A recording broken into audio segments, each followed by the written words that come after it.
Hi everyone, welcome to the bare minimum education. तो आज हम डिस्कस करेंगे 16 मार्च 2023 की द हिंदू और द इंडियन एक्सप्रेस का newspaper analysis. But before I start, I just want to say one thing that in case you find these videos helpful, you can always let me know that by commenting below, liking the video and subscribing to my channel if you haven't done that. तो आज के video का पहला article Indian express के explained section का एक article है, researchers find plastic rocks on island of Brazil. तो देखिए, बहुत ही अच्छा एग्जाम्पल है आपके मेंस के पर्सपेक्टिव से कि कैसे एंथ्रोपोसीन, आप एक शब्द पढ़ते हैं कि जो क्लाइमेट चेंज हो रहा है, वैसे तो एक नेचुरल फिनोमिनन है, पहले आइस एज थी, फिर उसके बाद क्लाइमेट चेंज हुआ, नेचुरली होता है, ठीक है। लेकिन जिस गति पे, जिस स्पीड से क्लाइमेट चेंज हो रहा है, वो ह्यूमंस के इम्पैक्ट की वजह से हो रहा है। So humans have sort of facilitated this whole process of climate change. या आप एंथ्रोपोसीन जानते हैं, एक ऐसा एपॉक होगा है या फिर जिसमें जो जियोलॉजी है, एनवायरमेंट है, क्लाइमेट है, वो सब कुछ ह्यूमन इम्पैक्ट की वजह से कहीं ना कहीं आज जैसा भी है वैसा है। This is known as anthropocene. तो उस तरह के एग्जाम्पल्स यहाँ पे आपको जो प्लास्टिक रॉक्स हमें मिली हैं, अभी वी वुड डिस्कस इट, बहुत ही अच्छा एग्जाम्पल है उस तरह के आंसर्स के लिए, चाहे वो एंथ्रोपोसीन पे आए, चाहे वो क्लाइमेट चेंज पे आए, चाहे वो पोल्यूशन पे आए, है ना। तो इस तरह की आप और आप अपने एस्से में भी लिख सकते हैं। It's a very terrifying example. जैसे अभी मैं आपको एक्सप्लेन करूंगी, आपको खुद समझ आएगा कि हम जो ह्यूमंस हैं उनका इम्पैक्ट कहाँ तक, जियोलॉजिकल साइकिल्स तक को इम्पैक्ट करने लग पड़ा है। ओके, तो देखिए यहाँ पे क्या हुआ है। Rocks made of plastic debris have been discovered on the volcanic Trindade island of Brazil. तो ब्राजील के, आपको देखिए ये भी पता होना चाहिए कि जो त्रिनदाजे आइलैंड है वो ब्राजील में है। ये आपके प्रीलिम्स के पर्सपेक्टिव से इंपॉर्टेंट हो जाता है क्योंकि ये रिसेंटली न्यूज में है, ठीक है। तो यहाँ पे देखिए हुआ क्या है। ये जो आइलैंड है, यूजुअली यहाँ पे जो फिशिंग नेट्स होते हैं वो मेन डेबरीज है, यहाँ की मेन पोल्यूशन का स्रोत है। तो ये जो फिशिंग नेट्स होते हैं, ऑफ कोर्स जब ये पानी में ही छोड़ दिए जाते हैं फिशरमैन द्वारा, तो ये करंट के साथ मूव करके बीच पे पहुंच जाते हैं।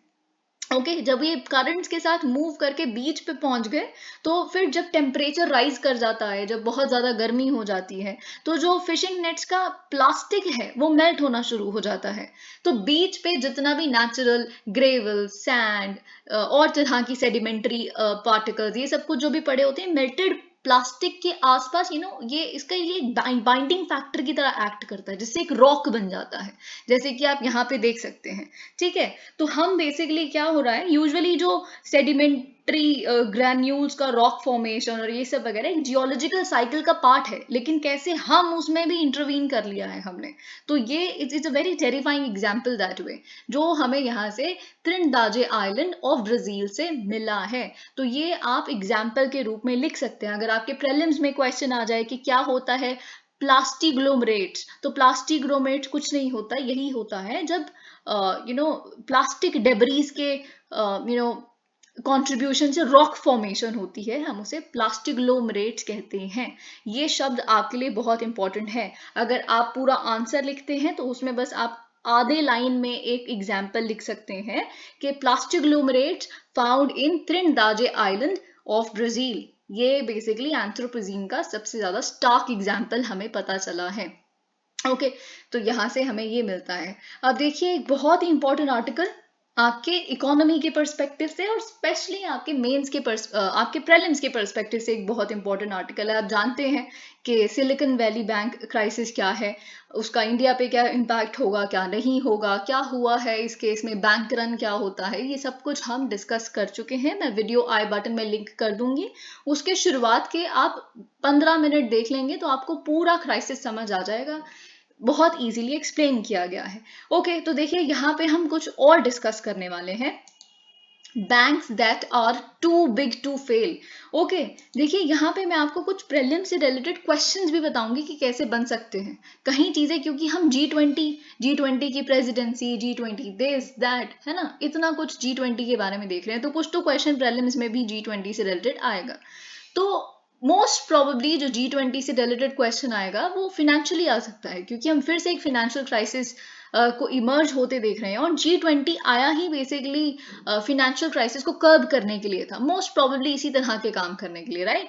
तो जब फिनेंशियल क्राइसिस आया होगा 2008 के केस में, तो बेसिकली किस तरह की बॉडीज एस्टैब्लिश की गई थी G20 द्वारा, तो ये इस तरह के क्वेश्चंस आपके प्रीलिम्स के पर्सपेक्टिव से बहुत इंपॉर्टेंट है, and we will be discussing them. India remained a safe haven. तो आप जानते हैं, जैसा कि मैं आपको बहुत बार बता चुकी हूँ, कि जब 2008 का फिनेंशियल क्राइसिस हुआ, जब आप जानते हैं कि कोलैप्स हुआ एक इन्वेस्टमेंट बैंक का, लेमन ब्रदर्स, ओके, तो उन्होंने खुद को बैंकरप्ट डिक्लेयर कर दिया। फिर आप जानते हैं, क्योंकि सारे बैंक्स इंटरकनेक्टेड हैं ग्लोबली, सो इसका एक कंटैजियन इफेक्ट हमें देखने के लिए मिला। ओके, कंटैजियन इफेक्ट भी आप जानते हैं इकोनॉमिक्स के टर्म में से क्या कहते हैं, जब किसी पर्टिकुलर इकोनॉमी में हम कुछ डिसरप्शन देखते हैं तो वो डिसरप्शन स्प्रेड कर जाती है बाकी इकोनॉमीज में भी, तो वही हुआ था। लेकिन कहीं ना कहीं इंडिया सेफ रह गया था 2008 के फाइनेंशियल क्राइसिस के टाइम पे, इनफैक्ट हम ग्रो कर रहे थे थोड़ा। क्यों ऐसा हो पाया था, ये बात मैं आपको बहुत बार बता चुकी हूँ कि we had very strong regulatory practices, है ना, सो रिजिलियंट थी हमारी इकोनॉमी। और साथ ही में सबसे बड़ा इंपॉर्टेंट फैक्टर जो यहाँ नहीं लिखा, हमारे पास पॉपुलेशन बहुत ज्यादा है, तो जिसको हम बार बार कहते हैं कि बेन है हमारा, कितना बड़ा बून साबित होता है ये इकोनॉमिक क्राइसिस के समय पे या इकोनॉमिक रिकवरी के लिए, ये इसको अंडर एस्टिमेट ना किया जाए तो अच्छा है, क्योंकि जितनी ज्यादा पॉपुलेशन उतनी ज्यादा डिमांड, उतना ज्यादा कंज्यूमर स्पेंडिंग, और उतनी ज्यादा इकोनॉमिक रिकवरी, और यही 2008 के फाइनेंशियल क्राइसिस के भी समय पे हुआ था। ओके, तो जब अगर कोई पॉपुलेशन पे मेंस में क्वेश्चन आए तो प्लीज उसका एक इकोनॉमिक इम्पैक्ट भी लिखिएगा। अभी तक जो हमारी इकोनॉमी है, it is neither investment led economy, ना ही गवर्नमेंट स्पेंडिंग बेस्ड इकोनॉमी है ना, हमारी इकोनॉमी कंज्यूमर लेड इकोनॉमी है अभी तक तो। ओके, ऑल्दो केपेक्स बढ़ रहा है एंड ऑल ऑफ दैट। अब देखिए, जैसा कि 2008 के फाइनेंशियल क्राइसिस के बाद a decade and a half on, जो इंडियन बैंक्स हैं अभी भी अनअफेक्टेड रह गए हैं because of silicon valley bank crisis या सिग्नेचर बैंक क्राइसिस जो यूएस में हुआ है। इस बार भी हमें कोई फर्क नहीं पड़ा है, ऑल्दो अब जानते हैं कि अब तो ग्लोबल इंटरकनेक्टेडनेस और बढ़ गई है फाइनेंशियल सेक्टर में। Okay, how safe are banks in India, specially the domestic systematically important banks. ये जो शब्द है, इससे रिलेटेड ही आपके प्रीलिम्स में क्वेश्चन आ सकता है कि क्या होते हैं domestic systematically important banks. Okay, तो जो जिन्हें हम कहते हैं too big to fail banks, जो इतने बड़े होते हैं कि वो फेल हो ही नहीं सकते, इतने बड़े हैं कि अगर फेल होते हुए दिखेंगे भी तो सरकार बचाने आ जाएगी। ओके, तो ये चीज यहाँ पे हम अभी पढ़ेंगे। Are they indeed too big to fail, as is often assumed, especially as ratings major? Moody's issues a fresh warning of more pain ahead for the US banking system after the collapse of SVB. अब देखिए क्या basis है for the confidence in the resilience of Indian banks। हम कैसे कह देते हैं कि Indian banking system, financial system बहुत रिजिलियंट है, हमारा इकोनॉमिक सर्वे में ये शब्द इतनी बार यूज हुआ है, रिजिलियंस रिजिलियंस, तो ऐसा क्या है हमारे में, और ऐसा क्या हम फॉलो करते हैं कि हमारा पूरा बैंकिंग सेक्टर इतना रिजिलियंट है। ओके, तो देखिए यहाँ पे लिखा है कि सबसे बड़ा रीजन कि एक SVB लाइक फेलियर, यानी कि silicon valley bank like failure Bharat में नहीं हो सकता। वो इसलिए नहीं हो सकता क्योंकि हमारी डोमेस्टिक बैंक्स जो है ना, उनकी बैलेंस शीट स्ट्रक्चर कुछ अलग है। बैलेंस शीट स्ट्रक्चर क्या होता है, जिसमें आप अपने प्रॉफिट्स, लॉसेस, एसेट्स और लायबिलिटीज इस तरह से मेंटेन करते हैं, ठीक है। तो हमारे जो बैलेंस शीट है हमारे बैंकिंग सेक्टर की, डोमेस्टिक बैंक्स की, वो बाहर जो यूएस के बैंक्स हैं उनके बैलेंस शीट से बहुत अलग है। कैसे अलग है, हमारे केस में क्या है कि जो डिपॉजिट्स हैं वो एक साथ विड्रॉ नहीं होते इतनी बल्क क्वांटिटीज में। अब देखिए एसवीबी क्राइसिस इसीलिए तो हुआ है क्योंकि बैंक रन हो रहा है, बहुत सारे स्टार्टअप्स, इन्वेस्टर्स, वेंचर कैपिटलिस्ट आ गए हैं जिन्होंने अपना डिपॉजिट रखा हुआ था, जो एक साथ विड्रॉ करने आ गए हैं क्योंकि उन्हें पैसे की बहुत जरूरत है, ठीक है। लेकिन हमारे केस में ऐसा विड्रॉल नहीं हो सकता, कि इस तरह का बैंक रन का सिचुएशन नहीं हो सकता। क्यों नहीं हो सकता, क्योंकि यूएस के केस में क्या है ना, जो बैंक में डिपॉजिट्स रखे हुए हैं वो कॉर्पोरेट रखते हैं, जैसे कि मैंने अभी बताया जो एसवीबी में था वो स्टार्टअप्स के और कॉर्पोरेट सेक्टर्स के बहुत वेल्दी डिपॉजिटर्स हैं, जो अब वेल्दी डिपॉजिटर्स हैं तो जो उनके डिपॉजिट है वो भी बहुत ही बड़े हैं। तो बहुत ही बड़े डिपॉजिट्स आप निकलवाने सारे ही एक साथ आ जाओगे तो आप सोच सकते हो कि किस तरह का कोलैप्स होगा। वही एसवीबी के केस में हो रहा है। हमारे केस में, इंडियन डोमेस्टिक बैंक्स के केस में, जो बैंक में डिपॉजिट रखते हैं वो यूजुअली हाउस होल्ड सेविंग्स वाले डिपॉजिट होते हैं, जो आप, मैं, हम जैसे जो आम लोग हैं जो अपना पैसा बचा के अपने सेविंग्स अकाउंट में रखते हैं। यूजुअली जो हमारे डोमेस्टिक बैंक्स हैं उनके डिपॉजिट इस तरह के, इस कैरेक्टर के हैं, इस नेचर के हैं। और आप जानते हैं हाउस होल्ड्स को कभी भी इस तरह की अचानक से जरूरत नहीं पड़ जाएगी कि सब इकट्ठे विड्रॉ करने चले जाएं। और साथ ही में हमारे जो डिपॉजिट्स होंगे वो छोटे छोटे अमाउंट के होंगे, इतने वेल्दी हम डिपॉजिटर्स नहीं हैं। Okay, a large chunk of Indian deposits. तो ये आपके प्रीलिम्स के पर्सपेक्टिव से और मेंस के पर्सपेक्टिव से दोनों से ही इंपॉर्टेंट हो जाता है। मे बी आपके मेंस में यही क्वेश्चन आ जाए कि क्यों एक एसवीबी लाइक क्राइसिस इंडिया में पॉसिबल नहीं है, तो फिर आप इस पे क्या क्वेश्चन लिखेंगे, आप क्या लिखेंगे? रेजिलियंस के बारे में लिखेंगे। रेजिलियंस को लिखने से पहले आप बताएंगे एसवीबी क्राइसिस हुआ क्यों है, बैंक रन की वजह से हुआ है, फिर बताएंगे कि किस तरह से उनका डिपॉजिट और बैलेंस शीट स्ट्रक्चर अलग है, हमारा बैलेंस शीट स्ट्रक्चर अलग है। फिर हमारे यहाँ पे जो आरबीआई है, गवर्नमेंट है, उन्होंने हमेशा ही इंटरवीन किया है जब भी उन्हें लगा है कि इसी तरह का क्राइसिस हो सकता है। जो डोमेस्टिकली जो डोमेस्टिक सिस्टमैटिकली इंपॉर्टेंट बैंक्स का हमने टैग देना शुरू किया है आरबीआई ने, वो कहीं ना कहीं हमें बचा लेता है। हम देखेंगे कैसे। Okay, a large chunk of Indian deposits is with public sector banks. और आप ये भी जानते हैं यूजुअली जो हाउस होल्ड सेविंग्स डिपॉजिट करते हैं हम, वो पब्लिक सेक्टर बैंक के साथ, एसबीआई स्पेशली, है ना। और जो बाकी बचा हुआ सेविंग्स है, जो डिपॉजिट्स है, वो बहुत स्ट्रॉन्ग प्राइवेट सेक्टर लेंडर्स के पास है, जैसे एचडीएफसी, आईसीआईसीआई, एक्सिस बैंक, और ये सेफ बैंक्स है। काफी बड़े हैं ये बैंक्स, ठीक है, और स्ट्रॉन्ग है काफी।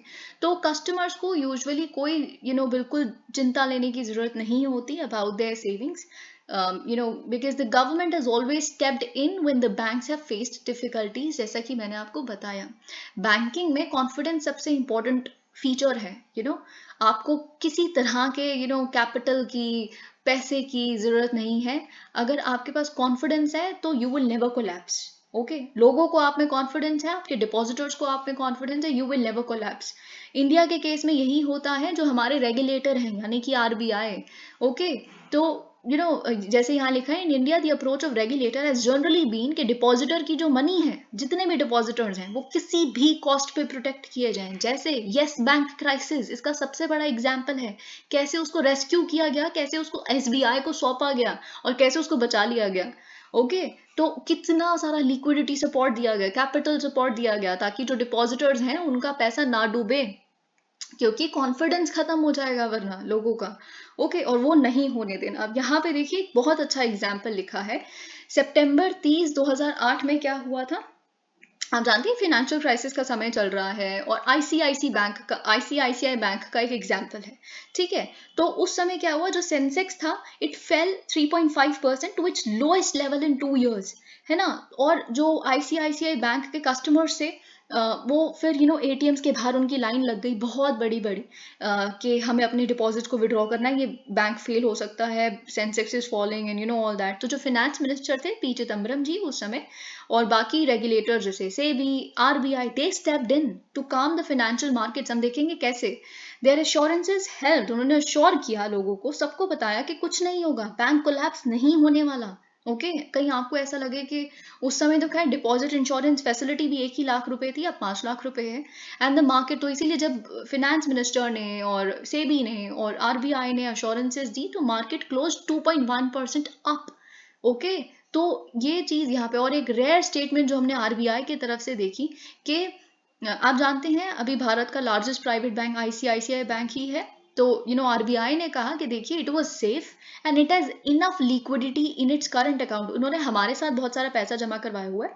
यही होता है ना कि आरबीआई के पास ही जो बैंक है वो अपने पैसा जमा करवाते हैं। तो आरबीआई ने कहा मेरे पास बहुत सारा पैसा इन्होंने रखवाया हुआ है, डू नॉट वरी, जितनी भी डिपॉजिटर्स की रिक्वायरमेंट्स है ना वो सब फुलफिल कर सकते हैं, do not worry about that.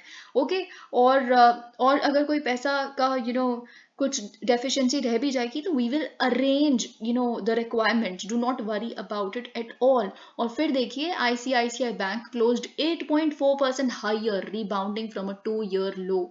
इस तरह से कॉन्फिडेंस बिल्डिंग हमेशा यहाँ पे फिनेंस मिनिस्टर हो, सरकार हो यानी कि, और साथ में जो रेगुलेटर्स हैं वो करते हैं।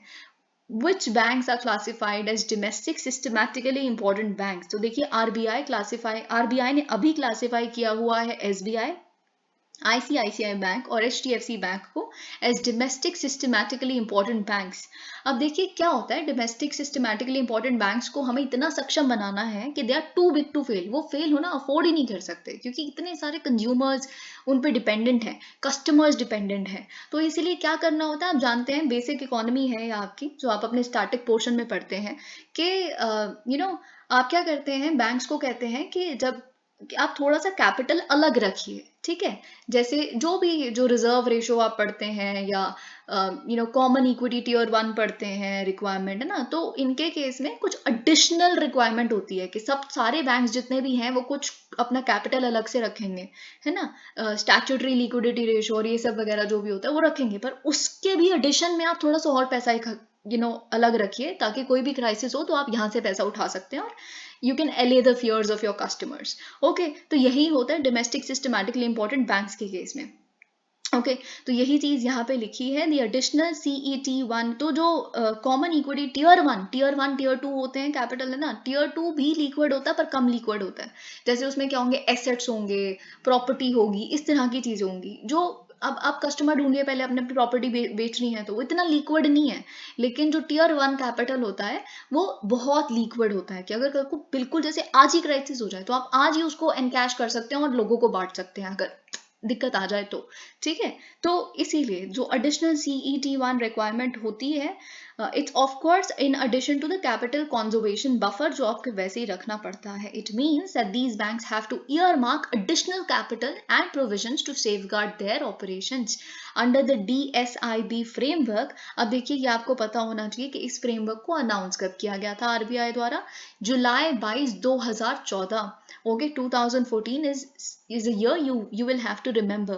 Okay, तो इस प्रोग्राम के तहत जो सेंट्रल बैंक है was required from 2015 onwards to disclose the names of banks designated as DSIBs, और उनको आपने पहले डेजिग्नेट कर दिया डोमेस्टिक सिस्टमैटिकली इंपॉर्टेंट बैंक्स ये हैं, और फिर उनको बेसिकली एप्रोप्रिएट बकेट्स में रखें, ठीक है।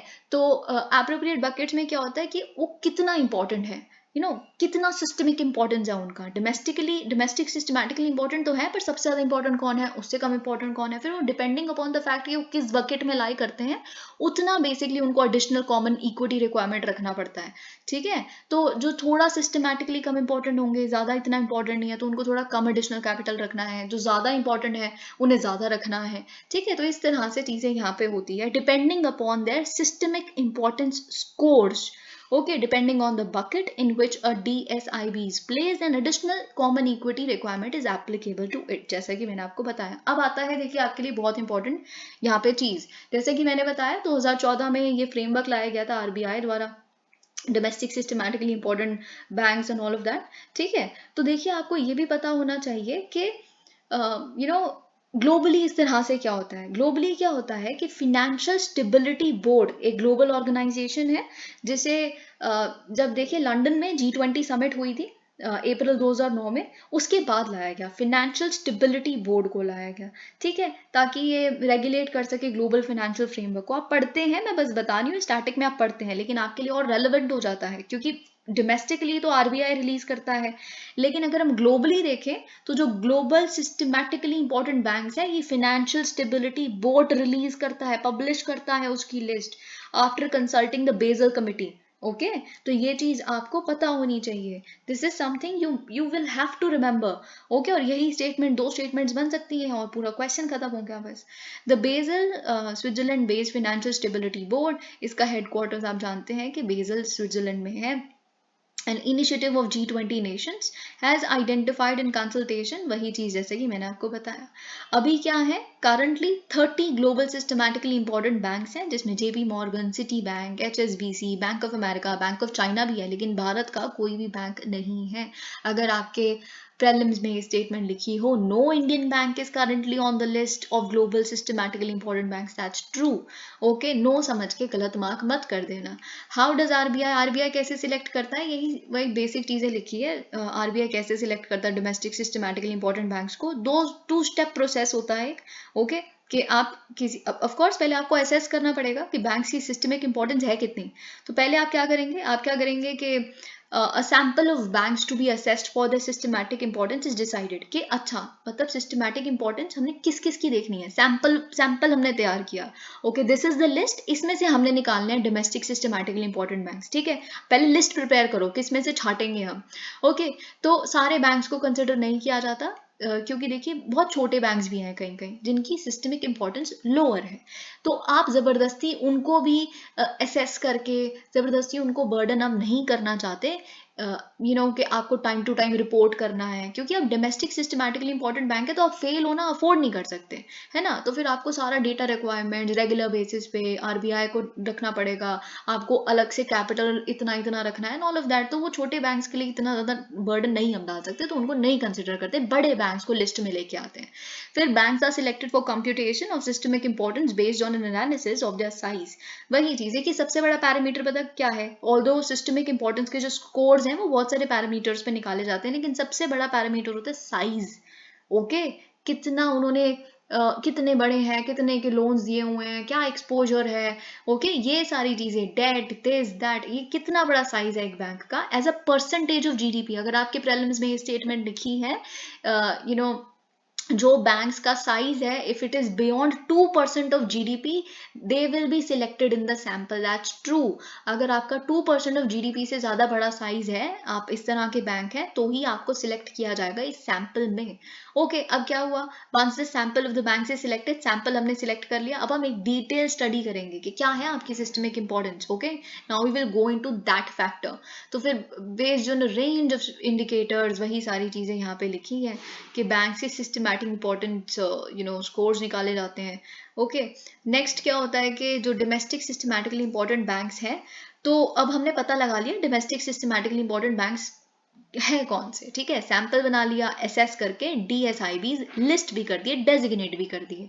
अब डेजिग्नेट कर दिए तो इन डीएसआईबीज को क्या करना है, इनको हमने बकेट्स में सेग्रीगेट कर दिया on the basis of the systemic importance. वही चीज मैंने जैसे कि आपको बताया, अगर आप लोअर बकेट में हैं तो आपको कम कैपिटल चार्ज लगेगा। ओके, अगर आप हायर बकेट में हैं तो हायर कैपिटल चार्ज लगेगा।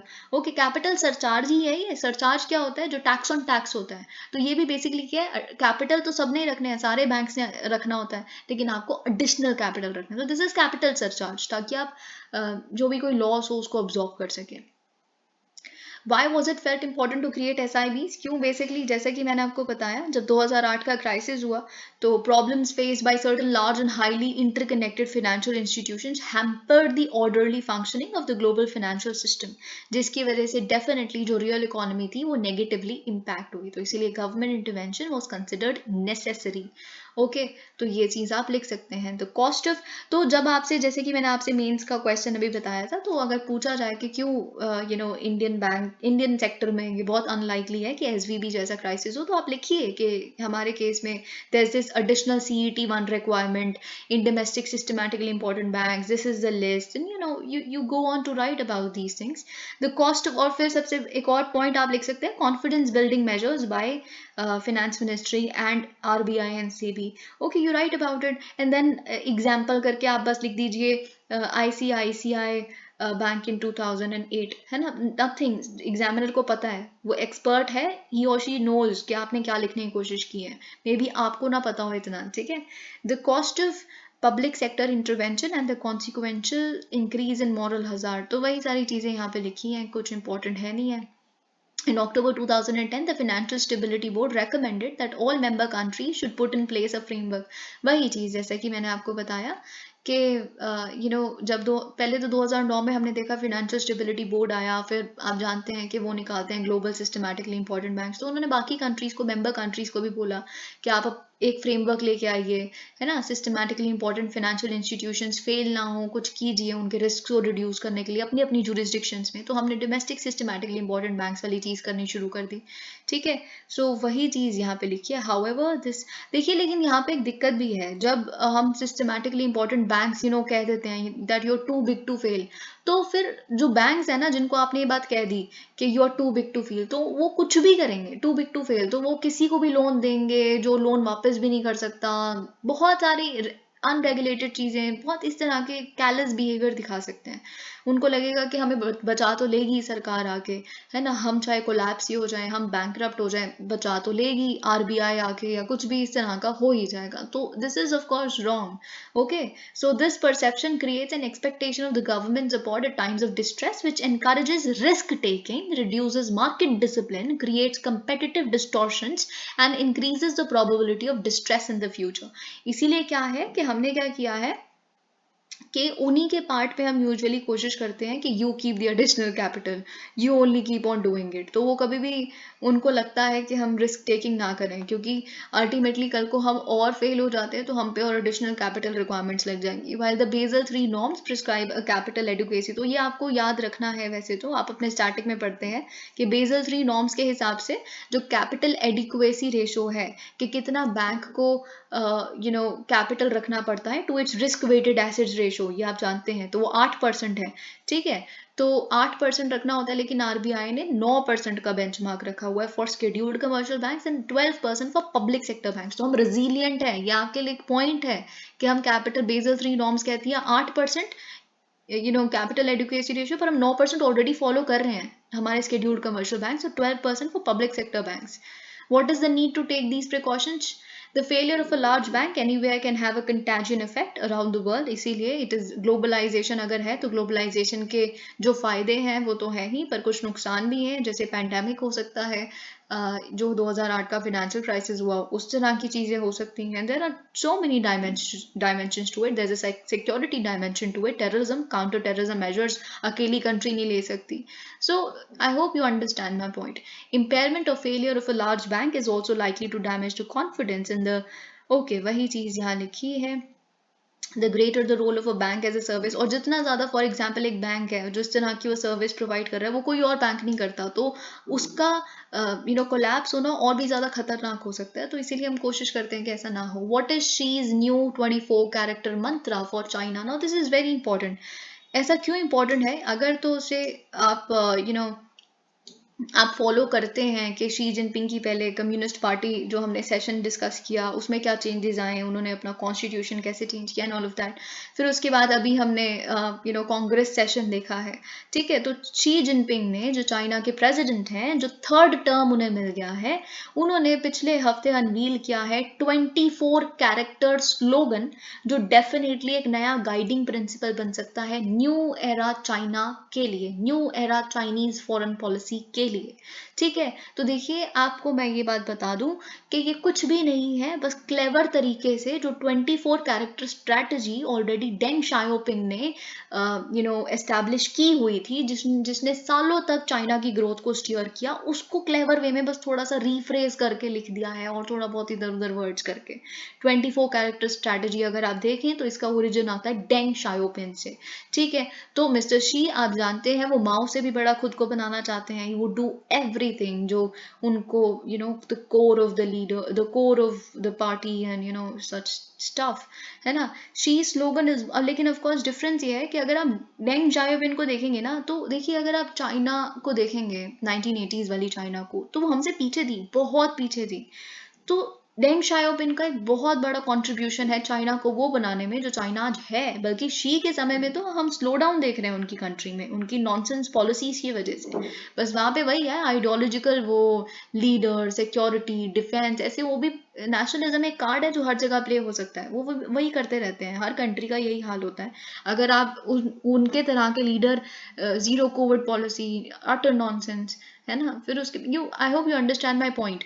तो वही चीज़, लेकिन डेन शाओपिंग ही एक्चुअली वर्कड, उन्होंने काफ़ी इकोनॉमी पे अपना काम किया, इकोनॉमिक रिफॉर्म्स लेके आए। इनफैक्ट उन्होंने ग्लोबलाइजेशन को अडॉप्ट किया, उन्होंने WTO में बढ़ चढ़कर पार्ट लिया। It is definitely to his contribution, to his credit. जो अभी आप चाइना जिस तरह का ग्रोथ आप देख रहे हैं, अचानक से जो कंट्री जहाँ पे स्टारवेशन की वजह से इतने लोगों की जान चली गई, मिलियंस ऑफ पीपल, है ना, आज भी वहाँ पे आपको कितने लोग मिलेंगे जो बताएंगे कि उनकी मदर, वाइफ, फादर जो स्टारवेशन की वजह से जिनकी जान गई। तो जहाँ पे इतना बुरा हाल था, वो आज सेकंड लार्जेस्ट इकोनॉमी है। तो कैसे?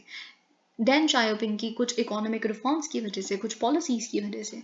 जो इनका 24 कैरेक्टर, अगर आप स्ट्रैटेजी अभी हम डिस्कस करेंगे तो आपको खुद पता चल जाएगा।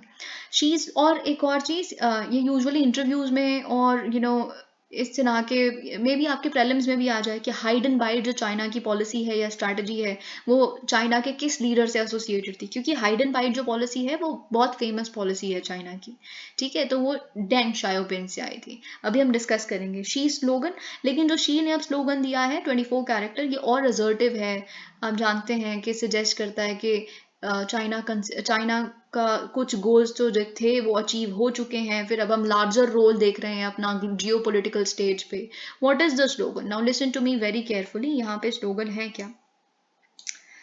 Okay, this is a deeper. Okay, slogan है be calm, keep determined, seek progress and stability, be proactive and go for achievements, unite under the Communist Party, dare to fight.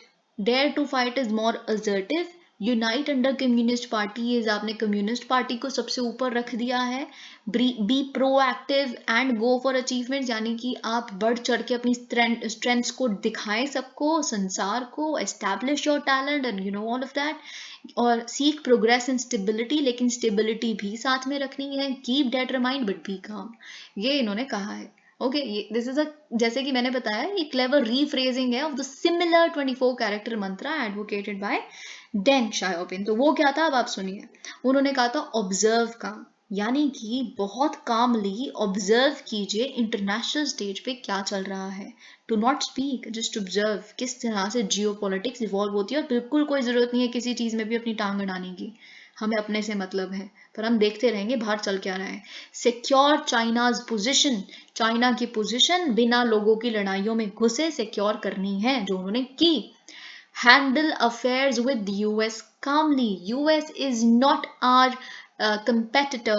US is not an enemy of ours. उनके साथ जो भी दिक्कतें होंगी हम उनको calmly handle करेंगे।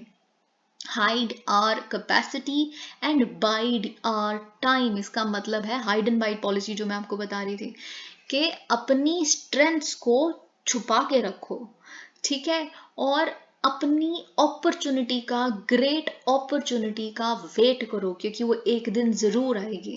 Okay, तो अभी लेकिन बहुत सारे जो लोग हैं, एक्सपर्ट्स हैं, वो कहते हैं कि वो हाइड एंड बाइट से अब चाइना ट्रांजिशन कर चुकी है शो योर स्ट्रेंथ स्ट्रैटेजी पे, है ना, कि it's your time, show your strength. आपका टाइम आ गया। जो ग्रेट अपॉर्चुनिटी डेंग शाओपिंग ने जिसकी बात की थी, ग्रेट अपॉर्चुनिटी यही है, go on and show your strength now. Okay, तो प्रोएक्टिव जो अभी हमने पढ़ा है यहाँ पे, be proactive and go for achievements, वो इसका एक प्रतीक है।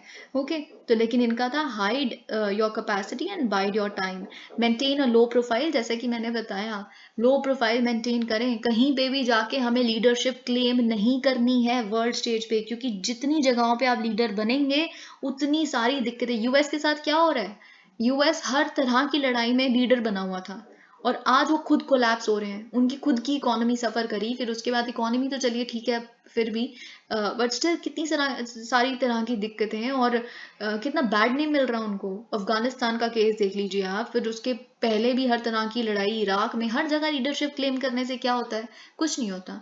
आप एग्जॉस्ट हो जाते हैं बाकियों की लड़ाइयों में और आप खुद पे फोकस नहीं कर पाते। और इसीलिए उन्होंने यही कहा था, नेवर क्लेम लीडरशिप। ओके, तो ये चीज़ यहाँ पे आपको पता होनी चाहिए। देखिए, अगर तो आप इंटरनेशनल अफेयर्स और इन सारी चीज़ों के बारे में थोड़ा सा भी एंथुजियास्टिक है तो आप सुन त्जू को जानते होंगे। अगर आप सिक्योरिटी वगैरह भी पढ़ते हैं तो डेफिनेटली जानते होंगे। तो जैसे कौटिल्या, चाणक्य जिन्हें आप कहते हैं ना, तो हमारे केस में ही है, तो वैसे ही उनके जो चाइना के एंशिएंट मास्टर हैं सुन त्जू, उन्होंने भी यही कहा था। और डेंग शाओपिंग ने उन्हें से ही कहीं ना कहीं ये अडॉप्ट किया था, हाइड एंड बाइट। तो वो कहते थे कि appear weak when you are strong, जब आप स्ट्रांग हैं तो लोगों को दिखाएं आप वीक हैं, जब and strong when you are weak, और जब आप वीक हैं तो लोगों को दिखाएं कि आप स्ट्रॉन्ग हैं, एंड दिस ऑलवेज वर्क्स। ठीक है, ये उनका कहना था।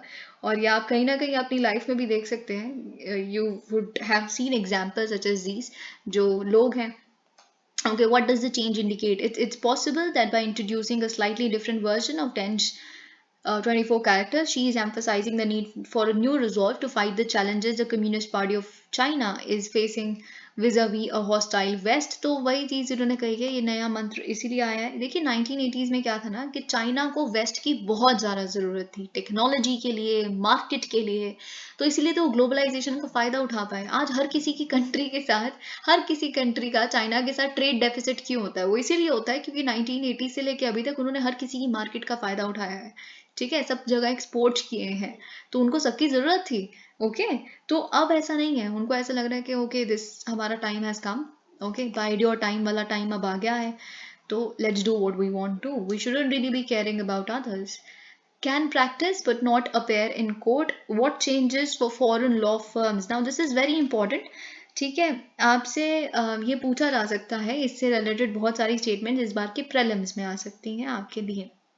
ओके, और मेन से रिलेटेड भी, क्योंकि एफडीआई एक ऐसा टॉपिक है जो इकोनॉमिक सर्वे में it has discussed this particular thing at length, so it is very important for investment, this that FPI and stuff like that.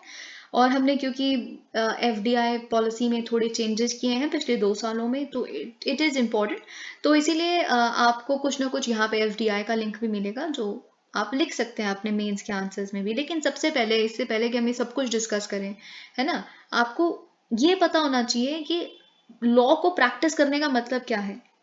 Law को प्रैक्टिस करने के कुछ 2-3 कंपोनेंट्स होते हैं। अगर आप एक प्रैक्टिसिंग लॉयर हैं, तो मतलब आप अपने क्लाइंट्स को लीगल एडवाइस दे सकते हैं। फॉर एग्जाम्पल, मैं एक कोई मंत्री हूँ और मैंने कुछ किसी को डिफेम कर दिया है, और मैंने बोल तो दिया, मुझे पता ही नहीं था ऐसा डिफेमेशन जैसा कुछ होता है, मैंने तो ऐसे ही बोल दिया, मेरा मन किया था, लेकिन उसके बाद अब मुझे पता चलता है कि वो सामने वाले ने केस कर दिया मेरे ऊपर, लेकिन मुझे पता ही नहीं है वो केस है किस तरह का, और जो मैंने बोला उसको बचाने के लिए क्या संविधान में कुछ एग्जिस्ट करता है, आईपीसी क्या कहता है, क्या मेरा नेक्स्ट स्टेप होना चाहिए, क्या एग्जैक्टली क्या है। तो इस तरह की जो लीगल एडवाइस है, तो वो अगर आप देते हैं तो आप लॉ प्रैक्टिस कर रहे हैं। या फिर आप लीगल डॉक्यूमेंट्स अपने क्लाइंट्स के लिए ड्राफ्ट करते हैं, तो आप लॉ प्रैक्टिस कर रहे हैं।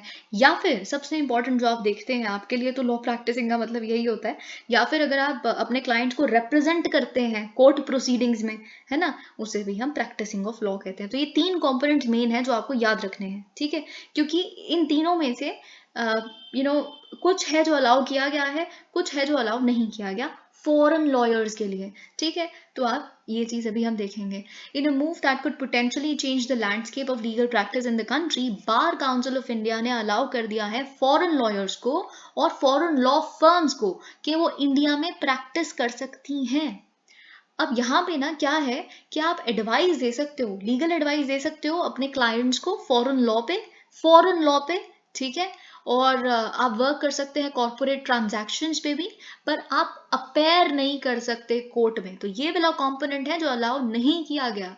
आप लीगल एडवाइस दे सकते हैं, ट्रांजैक्शनल वर्क कर सकते हैं फॉरेन लॉ के टर्म्स में। अब देखिए, आपको लग रहा होगा ये क्या, अब खुद सोचिए, बहुत सारे ऐसे मर्जर्स और एक्विजिशंस होते हैं कंपनीज के, है ना, जो ट्रांस बॉर्डर मर्जर्स हैं, राइट, तो उस केस में आपका कुछ फॉरेन लॉ होगा, है ना, और जो आपको अप्लाई करना पड़ेगा। या फिर अगर आपके जो स्पाउस हैं वो बाहर के हैं, कुछ डिवोर्स या कुछ तरह का कोई इस तरह की दिक्कत होती है, तो लीगल एडवाइस आप किससे लेंगे फॉरेन लॉ पे, आपको पता ही नहीं है बाहर का लॉ कैसे होता है, उसने आप पे लॉ सूट भेज दिया है, तो जो भी, मतलब अगर आपकी शादी बाहर रजिस्टर हुई थी, तो इस तरह की एडवाइस फॉरेन लॉ पे देंगे, तो फॉरेन लॉयर्स आपको दे सकते हैं।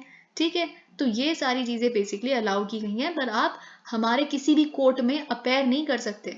ओके, अभी मैं आपको इसका मेंस का पर्सपेक्टिव बताऊंगी, आपको समझ आएगा ऐसा क्यों। ठीक है, मैं आपको शुरुआत में ही बता देती हूँ। देखिए क्या है कि इतने सालों से मतलब अभी तक क्यों अलाउ नहीं किया गया, जब हमने एफडीआई कोल में भी अलाउ कर दी है ना, हर जगह अलाउ कर दी, हमने इंश्योरेंस सेक्टर में एफडीआई अलाउ कर दी हुई है, हमने डिफेंस में अलाउ की हुई है, तो फिर यहाँ क्यों नहीं? क्योंकि क्या है, जो लीगल फ्रेटर्निटी है हमारी, यहाँ के जो लॉयर्स हैं, यहाँ का आप समझ रहे हैं, जो कम्युनिटी है, स्टूडेंट्स हैं, है ना, तो वो इससे काफ़ी डर जाते हैं। उनको ऐसा लगता है कि अगर आप लॉ की प्रैक्टिस अलाउ कर देंगे तो फॉरेन लॉयर्स हमारे आके jobs, they would corner them, इस तरह की और बहुत सारी दिक्कतें हो सकती हैं। तो इसीलिए ये एक रिस्ट्रिक्टेड और वेल कंट्रोल्ड मेजर लिया गया है कि आप अपेयर नहीं कर सकते किसी कोर्ट में और इंडियन लॉ को प्रैक्टिस नहीं कर सकते, ठीक है। और साथ ही में इसका एक पॉजिटिव अगर हम देखें ना एस्पेक्ट, वो ये होगा कि पहली बात तो एफडीआई, क्योंकि लॉ फर्म्स आ सकती हैं जो कॉर्पोरेट ट्रांजैक्शन के ऊपर legal advice and all of that ये सब कुछ दे सकती हैं। लेकिन सबसे बड़ी बात ये है कि आप टाई अप्स कर सकते हैं, ठीक है। टाई अप्स और पार्टनर्स, फॉर एग्जांपल यहाँ की कोई एक इंडियन लॉ फर्म है ना, या फिर एक इंडियन लॉयर है और बाहर का एक फॉरेन लॉयर है, वो फॉरेन लॉ पे देगा, है ना, और यहाँ के इंडियन लॉयर वो इंडियन लॉ पे देंगे। अगर मर्जर और transaction for example trans border है तो इंडिया का भी तो लॉ अप्लाई होगा उस पर कुछ, समझ रहे हैं आप, ठीक है। तो उनका क्या अप्लाई होगा, बाहर वालों को क्या अप्लाई होगा, तो दोनों लॉयर्स साथ में मिलकर कॉन्ट्रैक्ट कर सकते हैं कि अच्छा इस क्लाइंट के केस में वी वुड डू दिस। बल्कि ये तो और इन्हांस कर देगा, इट वुड ओपन, तो आप लिख सकते हैं अपने मेंस के भी आंसर में that it would create opportunities for tie ups and partnerships.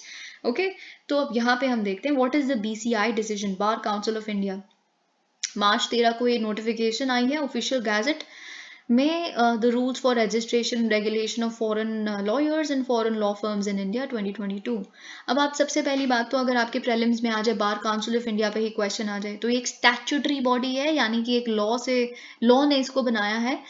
कौन सा लॉ है, एडवोकेट्स एक्ट 1961। ओके, तो ये जो एक्ट है ये रेगुलेट कर, okay the BCI is, okay जो बीसीआई है ये रेगुलेट करता है लीगल प्रैक्टिस को भी और लीगल एडुकेशन को भी इंडिया में। ओके, और पिछले आप कह सकते हैं कि 10 सालों से जो बीसीआई है it has been opposed to allowing foreign law firms in India.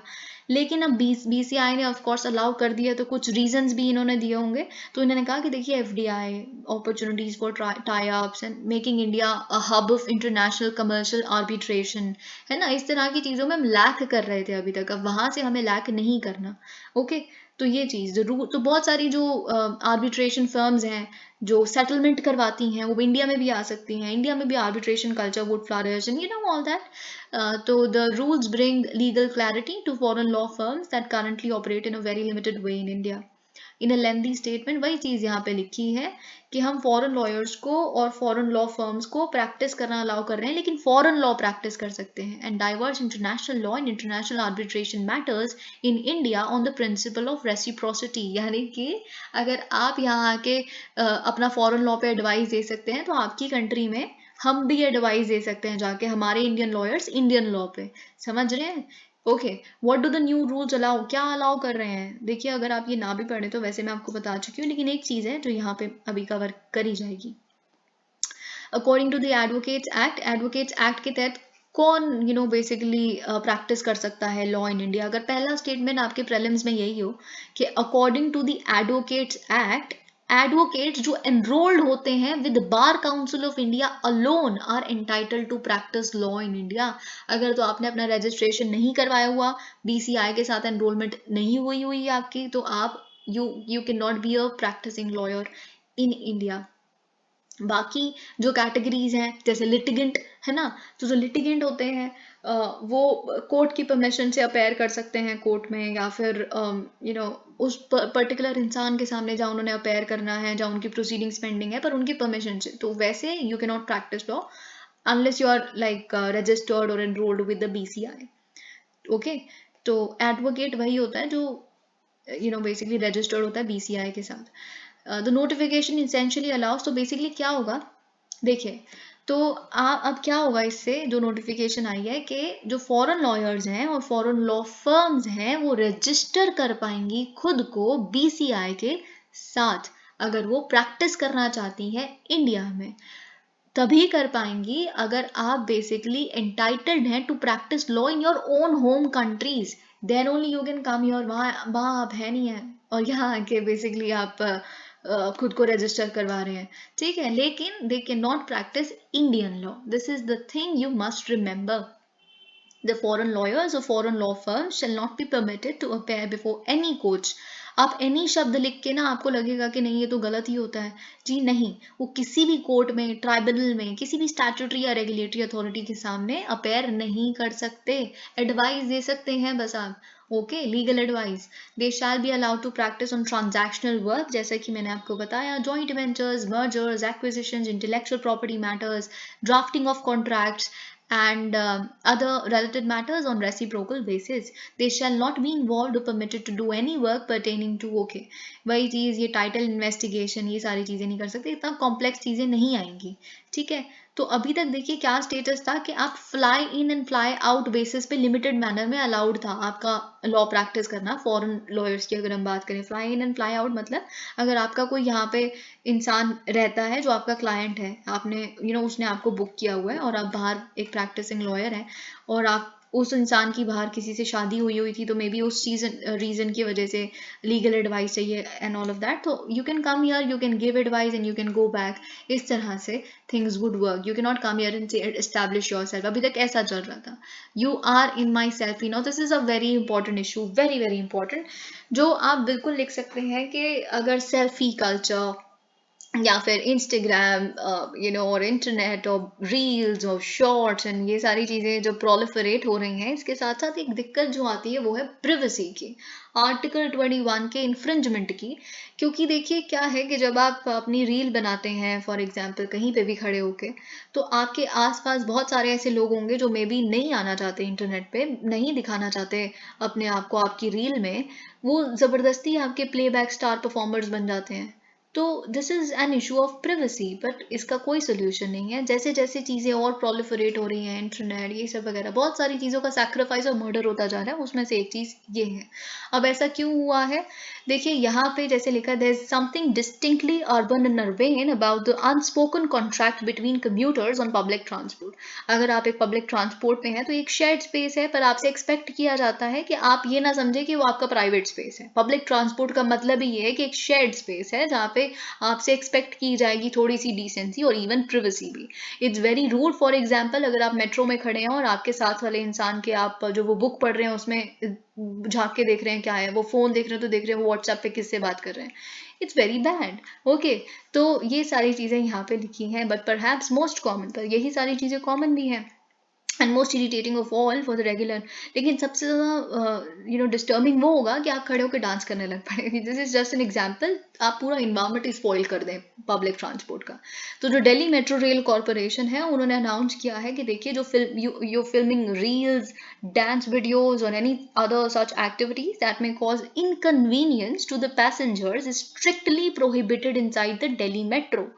तो इसको इमोशनल बनाने के लिए और नार्सिसिस्टिक बनाने के लिए बेसिकली डीएमआरसी ने कुछ और बोला। अब देखिए उन्होंने क्या बोला कि जो वुड बी इन्फ्लुएंसर्स हैं, तो इन्फ्लुएंस कल्चर पे ना, जो इन्फ्लुएंसर कल्चर चल रहा है यूट्यूब पे, फिटनेस ब्लॉगर व्लॉगर जो भी इस तरह की चीज़ें हैं, है ना, तो इस पे भी क्वेश्चन आ सकता है। आई थिंक इन्फ्लुएंसर कल्चर पे जो कोचिंग इंस्टीट्यूट्स हैं they tend to ask these questions quite often इन GS4 and essays also. So because it's a very prominent issue, you can definitely get a question on it. So you can write this particular thing कि आप अपने influence के चक्कर में, पहली बात तो बहुत लोग खुद नहीं है, मतलब ये चीज़ है, खैर अब आपके इस पे क्या व्यूज़ है मुझे नहीं पता, पर बहुत सारे ऐसे जो सेलिब्रिटीज़ हैं, एक्ट्रेस एक्टर्स वगैरह, वो खुद पता नहीं कौन सी डाइट को फॉलो करते हैं, लेकिन कोका कोला की ऐड में होते हैं जो वो पीते भी नहीं होंगे। तो ये कहीं ना कहीं डिसीव करने वाली बात है। अपने जो भी आपके व्यूअर्स हैं, आपकी ऑडियंस हैं, आप खुद नहीं, you don't have confidence in certain things and you, I am not getting into the fact कि कोका कोला अच्छी होती है कि नहीं होती है, what ever, that's not my concern, but I hope you got my message. तो जो इन्फ्लुएंसर कल्चर में उसमें आपको एक दो पॉइंट्स दे रही हूँ, तो आप एक ये लिख सकते हैं कि sometimes you and up deceiving your audience, और इट्स मोर और लेस आप कह सकते हैं इट्स अबाउट मनी। तो शायद उनकी भी कुछ कंपल्शंस होती होंगी, बट स्टिल जो भी। और एक दूसरा ये प्रिवेसी वाला, रील्स फिल्म कर रहे हैं आप मेट्रो में, तो दिल्ली मेट्रो ने भी ये कहा कि देखिए दिल्ली मेट्रो में पैसेंजर बने, परेशानी नहीं, ठीक है। तो this is a very good line, be a passenger not a nuisance.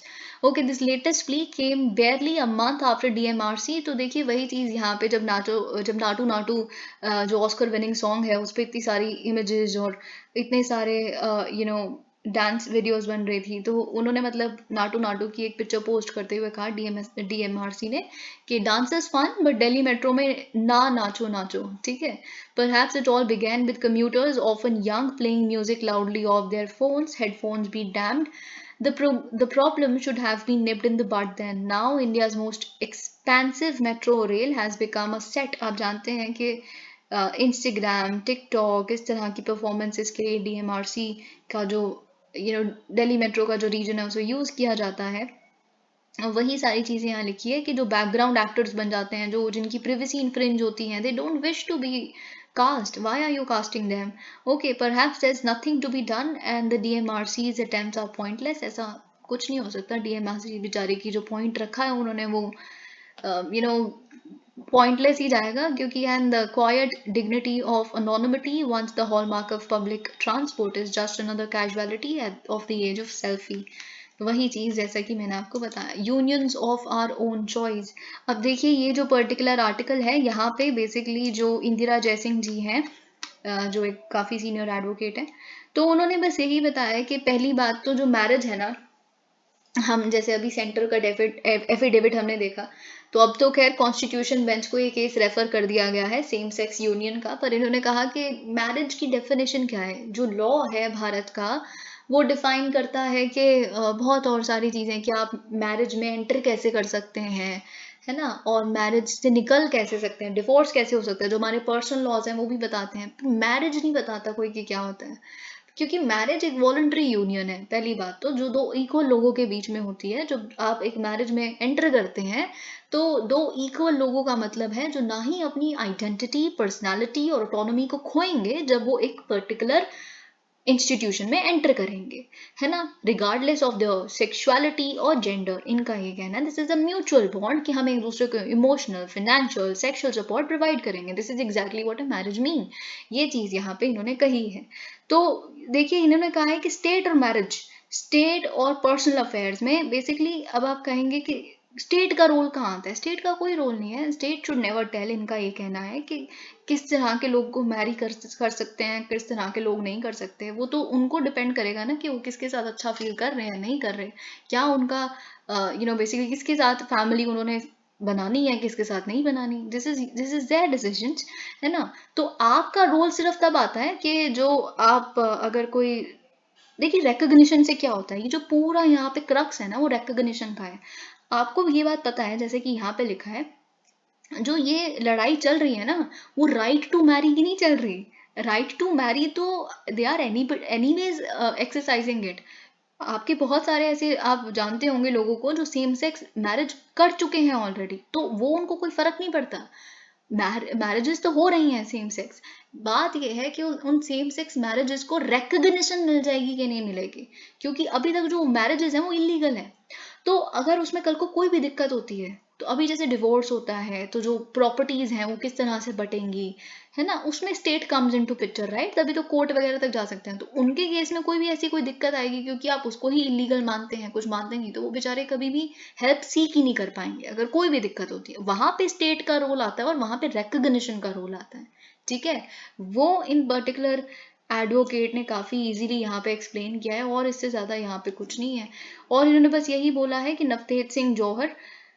Okay देखिए एक और चीज़, क्योंकि अगर आपके GS1 में से इस पे कोई क्वेश्चन आ गया या इस तरह का, तो आपको ये पता होना चाहिए कि हम कैसे आप आंसर लिखेंगे. आप पहले नवतेज सिंह जौहर लिखेंगे जिसमें सेक्स को डिक्रिमिनलाइज किया गया था, सेम सेक्स को, बेसिकली इंटरकोर्स को. क्योंकि देखिए पहले तो जो IPC की धारा थी वो कहा करती थी कि it is against the order of nature अगर आप इस तरह के कार्नल इंटरकोर्स में इन्वॉल्व होते हैं. तो नवतेज सिंह जौहर ने बेसिकली बोल दिया कि ऑर्डर ऑफ नेचर के अगेंस्ट नहीं है इस तरह का सेक्सुअल इंटरकोर्स.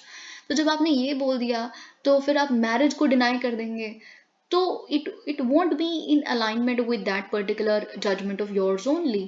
और साथ ही में जब आप आंसर लिख रहे हैं और क्या लिखेंगे, आप इक्वालिटी बिफोर लॉ के बारे में लिखेंगे कि आर्टिकल 14 के बारे में लिखेंगे. ठीक है, ये सारी चीज़ें यहाँ पे बहुत प्रोमिनेंट इश्यूज हैं. अब देखिए हमें यहाँ पे एक आर्टिकल देखना है.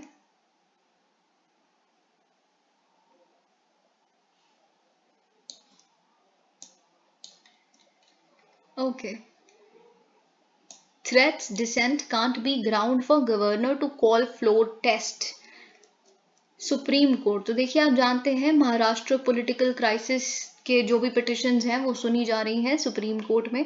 तो यहाँ पे जो हमारे CJ आए हैं उन्होंने ये कहा है कि देखिए आप कह रहे हैं कि शिवसेना के जो एमएलएज थे, जो एकनाथ शिंदे जी वाला फैक्शन था, तो उनको बहुत सारे थ्रेट्स आ रहे थे कि उनको जान से मार दिया जाएगा एंड ऑल ऑफ दैट, है ना।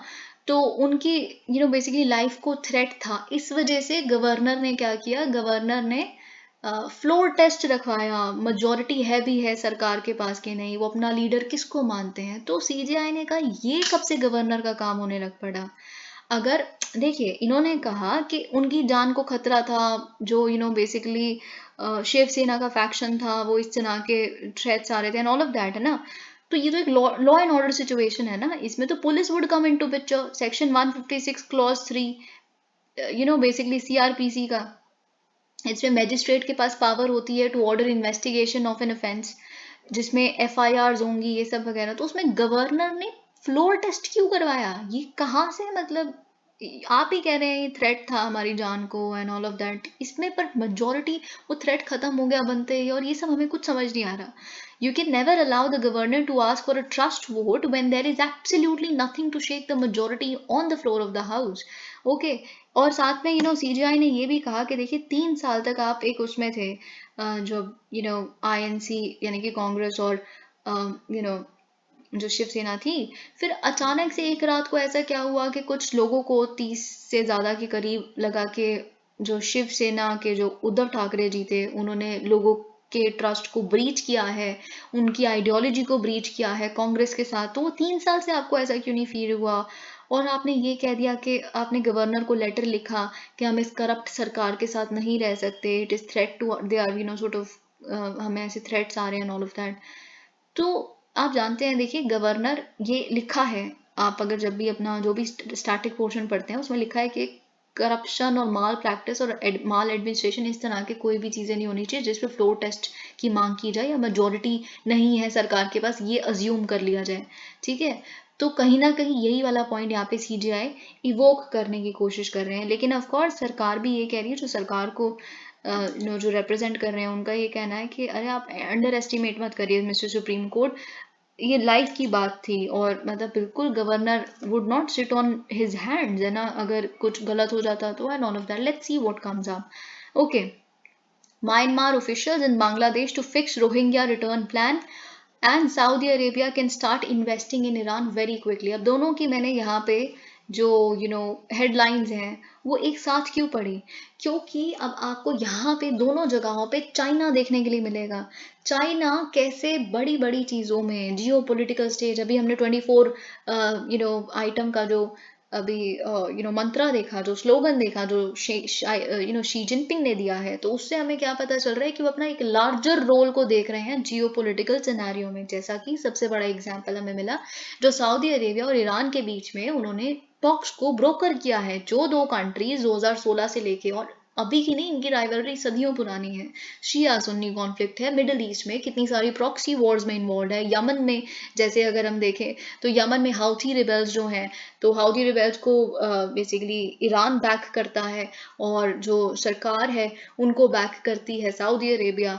फिर उसके बाद अगर हम सीरिया में देखें, या फिर हम आप जानते हैं लेबनान में देखें, लेबनान में हिजबुल्लाह को बैक करता है Iran, there also they are fighting proxy war. तो इतनी सारी दिक्कतों के बाद भी बीजिंग एक बहुत बड़ा स्टार परफॉर्मर यहाँ उभर के आता है, जब उन्होंने इन तरह की दोनों कंट्रीज के बीच में पीस को ब्रोकर कर दिया। अब दोनों तैयार है कि हम एक दूसरे की कंट्री में अपनी एम्बेसी खोलेंगे। This is huge. वैसे ही यहाँ पे हमें क्या देखने के लिए मिल रहा है, म्यांमार और बांग्लादेश के बीच में भी चाइना इस तरह की कोई मीडिएशन कर रहा है। क्या मीडिएशन कर रहा है, जो रोहिंग्याज बेसिकली जो बांग्लादेश में अभी रिफ्यूजी कैंप्स में रह रहे हैं, उन्हें दोबारा डिपोर्ट करना है म्यांमार में, क्योंकि वहीं से तो वो आए हैं, रखीन स्टेट, राइट। तो अब वो सारी टॉक्स यहाँ पे ब्रोकर कर रहा है चाइना।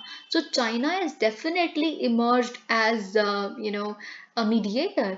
तो आप देख सकते हैं कि ये उनका मैसेज क्या है, वो ग्लोबल साउथ को मैसेज देने की कोशिश कर रहे हैं कि हमारा क्लीन रिकॉर्ड है, हमने आज तक किसी भी जगह पे, अब जैसे मिडिल ईस्ट में यूएस के काफ़ी बेकार रिकॉर्ड है। उन्होंने बहुत सारी लड़ाइयाँ, बहुत सारी जो लेगेसी इश्यूज हैं वो यूएस की वजह से हैं मिडिल ईस्ट में, लेकिन चाइना का एकदम क्लीन रिकॉर्ड है। तो वो जहाँ भी जा रहा है उनकी एक्सेप्टेबिलिटी बहुत ज़्यादा है, क्योंकि उन्होंने आज तक किसी के साथ कुछ गलत नहीं किया इस तरह का। ओके, तो इसीलिए एवरीबडी इज ट्रस्टिंग चाइना, और चाइना ग्लोबल साउथ का कहीं ना कहीं जो लीडरशिप हम अज्यूम करते हैं ना, तो उसको भी आप कह सकते हैं लेने की कोशिश कर रहा है. अब you can look at it anyways, but of course this is also one of the parameters. Okay, तो यहाँ पे हमें ये चीज़ देखने के लिए मिल रही है. अब आप जानते हैं कि सऊदी अरेबिया और ईरान के बीच में ये अग्रीमेंट हुई है. तो जब सऊदी अरेबिया से पूछा गया कि आप फिर अब ईरान में समझते हैं कि आपके लिए ठीक है इन्वेस्टमेंट करना एंड ऑल ऑफ दैट, तो उन्होंने कहा और कब करेंगे आप इन्वेस्टमेंट्स करना ईरान में शुरू. तो सऊदी अरेबिया ने कहा कि very quickly, we have no reason to delay our investments. हमें लगता है कि हमारे अच्छे टाइज हो सकते हैं. एंड और देखिए ये तब कह रहे हैं जब सऊदी अरेबिया कहीं ना कहीं एक एज ओल्ड अलाई रह चुका है यूएस का, और यूएस ने सैंक्शंस लगाई हुई है ईरान पे, और ईरान में कोई इन्वेस्ट कर नहीं सकता लेकिन सऊदी अरेबिया इन्वेस्ट करेगा, इनका ये कहना है. तो आप खुद समझ सकते हैं कि यूएस आइसोलेट, पता है कौन हो रहा है? यूएस. जैसे कि मैं बार बार कहती हूँ, a lot of opportunities in Iran and that he couldn't see any reason to prevent investments. Okay, वही चीज़ यहाँ लिखी है. म्यांमार की अगर बात करें तो म्यांमार ऑफिशियल्स वो मीटिंग विद रोहिंग्या रिफ्यूजीज.